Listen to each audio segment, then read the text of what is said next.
শুভ সন্ধ্যা আমার সকল বন্ধুরা। দেখো আমার গোপালের জন্য কত সুন্দর সিংহাসন বানিয়ে নিয়ে এসেছি। কেমন হয়েছে কমেন্ট করে জানাবে। এই যে চারপাশে চারটি পায়া আছে, ভীষণ ভারী এটা আর ভীষণ মজবুত। এইটা কত সুন্দর করে গড়ে নিয়ে এসেছে, আমার তো খুব পছন্দ হয়েছে। তোমাদের কেমন লাগছে অবশ্যই কমেন্ট করে জানাইও। এই যে এটা সিংহাসন, আর এই দেখো এটা খাট, বুঝেছো? এটা বড় করে খাট বানিয়ে নিয়ে এসেছি আমার গোপালের। যেটাতে বসে আছে ওটা হচ্ছে খাট। আর একটা কি আছে দেখো, এই যে, বুঝেছো? এই দেখো এটা গোপালের জন্য নিয়ে এসেছি।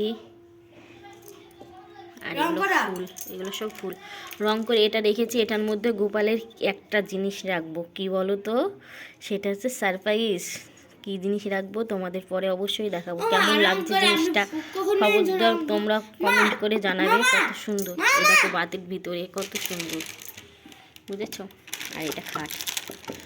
আর এই দেখো আমার মহাপ্রভু বসে আছে খাটের। টাটা, বাই বাই, ভালো থেকো, সুস্থ থেকো।